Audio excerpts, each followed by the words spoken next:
अस्सलाम वालेकुम, मैं हूँ रिजवान अशरफ। आर्मी चीफ जो है ना असल अमीर की जो डोनाल्ड ट्रंप के साथ मुलाकात हुई है, उसके बाद ना सिर्फ पाकिस्तान के अंदर बल्कि दुनिया भर में ये अब एक इम्प्रेशन बन चुका है, ये एक तासुर बन चुका है कि पाकिस्तान के अंदर अगर कोई ताकतवर शख्सियत है तो वो सिर्फ और सिर्फ पाकिस्तान की इस्टेब्लिशमेंट है या फिर पाकिस्तान की इस्टेब्लिशमेंट के सरबरा आर्मी चीफ हैं और आजकल army chief general Asim Munir हैं। तो ये तासुर अब पहले भी था,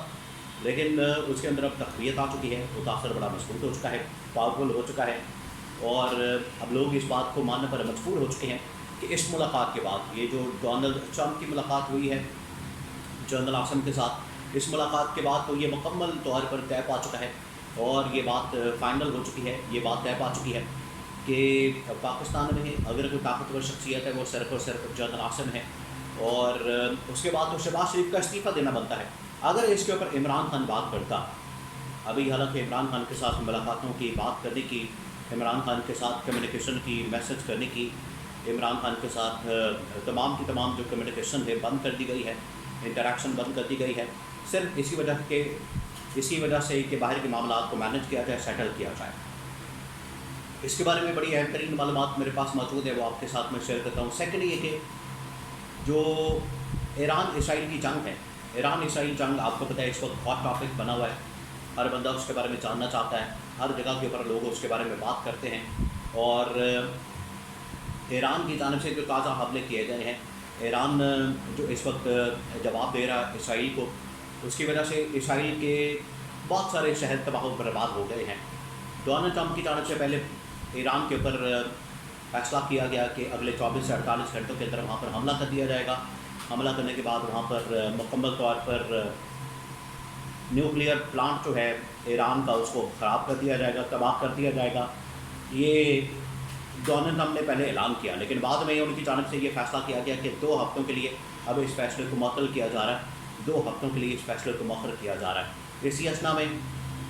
ईरान इसराइल के ऊपर हमले कर रहा है और इसराइल जो है वो ईरान के ऊपर हमले कर रहा है। अब ये जो हमले हो रहे हैं, ये ताज़ा तरीन लहर आ चुकी है, उसके अंदर क्या तफसीलात हैं, उसके अंदर कितना नुकसान हुआ है इसराइल को, ईरान को, इसके बारे में बड़ी अहम तरीन मालूमात मेरे पास मौजूद है, वो भी आपके साथ में शेयर करता हूँ। तो सबसे पहले ईरान इसराइल के बारे में बात करते हैं। ईरान इसराइल जो इस वक्त सूरत हाल बड़ी गंभीर हो गई है, बिगड़ गई है और बाकायदा जंग शुरू हो चुकी है और ये अब तकरीबन कोई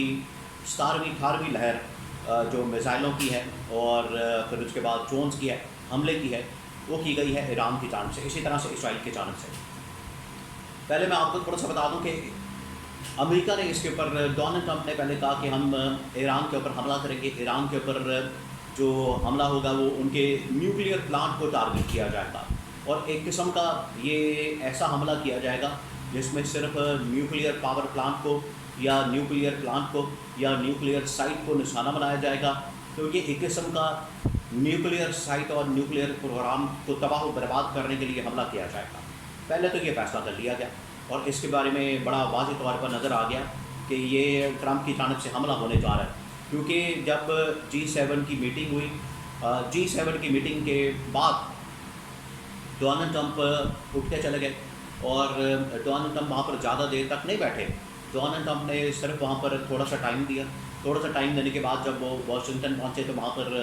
ये घंटियाँ खड़क गईं और टलियाँ खड़क गईं और इस बारे में पूरी दुनिया के अंदर ये खबरें पब्लिश होना शुरू हो गई कि अभी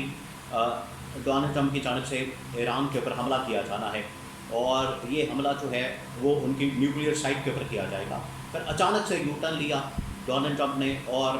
यू टर्न लेने के बाद ये जो हमला है इसको मुअत्तल कर दिया, इसको सस्पेंड कर दिया और कहा कि 2 हफ्ते के लिए अब इस हमले को मुअत्तल कर रहे हैं, मौखर कर रहे हैं, आगे कर रहे हैं। तो इस दौरान हम बातचीत को एक मौका देना चाहते हैं,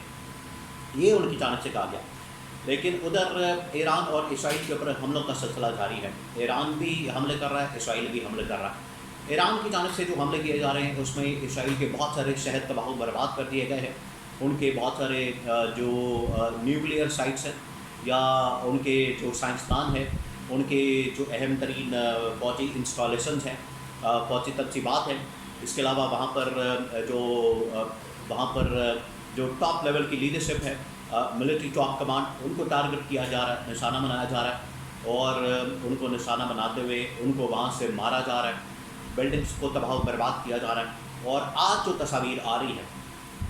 آج جس طریقے سے پورا ایک پکچر سامنے آتی ہے، منظرنامہ سامنے آتا ہے اسرائیل کا، وہ ایسا لگتا ہے کہ یہ غزہ ہے، یہ غزہ بن چکا ہے۔ کیونکہ ایک وقت میں جب اسرائیل کی جانب سے غزہ کے اوپر حملہ کیا جاتا تھا اور غزہ کے اوپر حملہ کر کے غزہ کو مکمل طور پر تباہ و برباد کر دیا جاتا تھا، وہاں پر کھنڈرات کا منظر پیش کرتا تھا غزہ، مکمل طور پر فلسطین کا علاقہ، بالکل اسی طریقے سے اب یہ اسرائیل کی حالت نظر آتی ہے۔ اسرائیل بھی اب کھنڈرات کے اندر بدل چکا ہے، اور اسرائیل کی جو مین سٹیز ہے، کیپٹلز ہے، جس کے اندر جروسلم شامل ہے، یروشلم شامل ہے، جس کے اندر یہ ان کا تل ابیب شامل ہے، حیفا شامل ہے، اور اس طرح کے اور جتنے ارد گرد کے علاقے ہیں، شہر ہیں، مکمل طور پر تباہ و برباد ہو گئے ہیں۔ وہاں پر تباہی اور بربادی کی ویڈیوز اب باقاعدہ نظر آتی ہے، وہ سامنے آ رہی ہے۔ تو ایران نے ایک ایسا وار کیا ہے جو کہ کوئی تصور بھی نہیں کر رہا تھا، نہ کر سکتا تھا، کیونکہ اسرائیل کو یہ سمجھتا تھا، اسرائیل کو اندازہ تھا، اسرائیل کو پتہ تھا، اسرائیل یہ سمجھتا تھا کہ جتنی دیر تک ہم دوسرے ملکوں کے اوپر حملہ کر رہے ہیں، ہمارے اوپر کوئی حملہ نہیں کرے گا، ہمارے اوپر کوئی چڑھائی نہیں کرے گا، ہمارے اوپر کوئی وار نہیں کرے گا، ہمارے اوپر کوئی حملہ نہیں کر سکتا۔ یہ اسرائیل کی ایک سوچ تھی۔ اسی سوچ کی وجہ سے اس نے کیا کیا، اس نے عراق کے اوپر حملہ کر دیا، شام کے اوپر حملہ کر دیا، اردن کے اوپر حملہ کر دیا، اس نے جو باقی یہاں کے علاقے ہیں، لبنان کے اوپر حملہ کر دیا، لیبیا کے اوپر حملہ کر دیا امریکہ کے ساتھ مل کر۔ تو اسرائیل نے سمجھا تھا کہ جس طریقے سے ان ممالک کو تباہ و برباد کیا گیا ہے